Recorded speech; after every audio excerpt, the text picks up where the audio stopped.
Sourav coaching সেন্টারে তোমাদের সকলকে স্বাগত। আজকে চলে এলাম মাধ্যমিকের রেজাল্ট কবে সেই তারিখটা নিয়ে। তোমাদের মধ্যে অনেকেই দুশ্চিন্তায় ছিল যে কবে মাধ্যমিকের রেজাল্ট প্রকাশিত হতে চলেছে। কি এমনও খবর এসেছিল যে আগামী 30শে এপ্রিল অর্থাৎ অক্ষয় তৃতীয়ার দিন মাধ্যমিকের রেজাল্ট প্রকাশিত হবে, কিন্তু আজকে সব খবরকে মিথ্যা প্রমাণ করে মধ্যশিক্ষা পর্ষদ জানিয়ে দিল যে কবে মাধ্যমিকের রেজাল্ট প্রকাশিত হতে চলেছে, কত তারিখে কটার সময় তোমরা অনলাইনে মাধ্যমিকের রেজাল্ট চেক করতে পারবে বা কোন কোন ওয়েবসাইটে চেক করতে পারবে সেই সব জানাবো। তার জন্য ভিডিওটা পুরোটা দেখো, আর আমার চ্যানেলে নতুন হয়ে থাকলে চ্যানেলটা সাবস্ক্রাইব করতে ভুলো না, আর পাশের বেল আইকনটা বাজিয়ে দিও যাতে প্রত্যেকটা ভিডিওর নোটিফিকেশন সবার আগে তোমাদের কাছে চলে যায়। তোমরা দেখতেই পাচ্ছ এটা হচ্ছে পশ্চিমবঙ্গর মধ্যশিক্ষা পর্ষদের অফিসিয়াল নোটিশ 2025-এ প্রকাশিত হয়, অর্থাৎ আজকে। এখানে জানানো হয় যে মাধ্যমিকের রেজাল্ট কত তারিখে আর কটার সময় প্রকাশিত হতে চলেছে। এই বছরে মাধ্যমিক পরীক্ষার্থীর সংখ্যা ছিল 9,82,753 জন, তো প্রায় 10 লক্ষর কাছাকাছি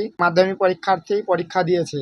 আর রেজাল্ট প্রকাশিত হতে চলেছে আগামী 2রা মে 2025-এ, অর্থাৎ শুক্রবার তোমাদের মাধ্যমিকের ফল প্রকাশিত হতে চলেছে। সকাল 9টায় প্রত্যেকটা খবরের চ্যানেলে বা নিউজ চ্যানেলে তোমরা মাধ্যমিকের ফলাফল দেখতে পারবে, আর তোমরা মাধ্যমিকের ফলাফল চেক করতে পারবে সকাল 10টা থেকে। কোন কোন ওয়েবসাইট থেকে দেখা যাবে সেই সব আমার হোয়াটসঅ্যাপ চ্যানেল বা হোয়াটসঅ্যাপ গ্রুপের মধ্যে দেওয়া রয়েছে। যারা এখনো জয়েন হওনি তারা সেখান থেকে চেক করে নিতে পারো। আর যেই দিন মাধ্যমিকের রেজাল্ট প্রকাশিত হবে অর্থাৎ 2রা মে 2025-এ সকাল 10টার সময় তোমরা চেক করতে পারবে। তো সেই দিনই চ্যানেলে অফিসিয়াল লিঙ্ক দিয়ে দেওয়া হবে, বা এছাড়াও মোবাইল অ্যাপ রয়েছে সেখানেও তোমরা চেক করে নিতে পারো। আর যদি কারোর মনে হয় যে আমি চেক করতে পারছি না, আমারটা চেক করে দিলে ভালো হয়, তাহলে তোমাদের জন্ম তারিখ, সাল আর রোল নাম্বার এই দুটো আমায় হোয়াটসঅ্যাপ করে পাঠিও। ডেসক্রিপশনে দেওয়া আছে আমার হোয়াটসঅ্যাপ নাম্বার। এই ছিল আজকের নোটিশ। যদি ভিডিওটা ভালো লাগে লাইক করে দিও, আর যারা যারা এখনো জানে না যে মাধ্যমিক পরীক্ষার রেজাল্ট কত তারিখে প্রকাশিত হয়েছে সেই সব বন্ধুদের কাছে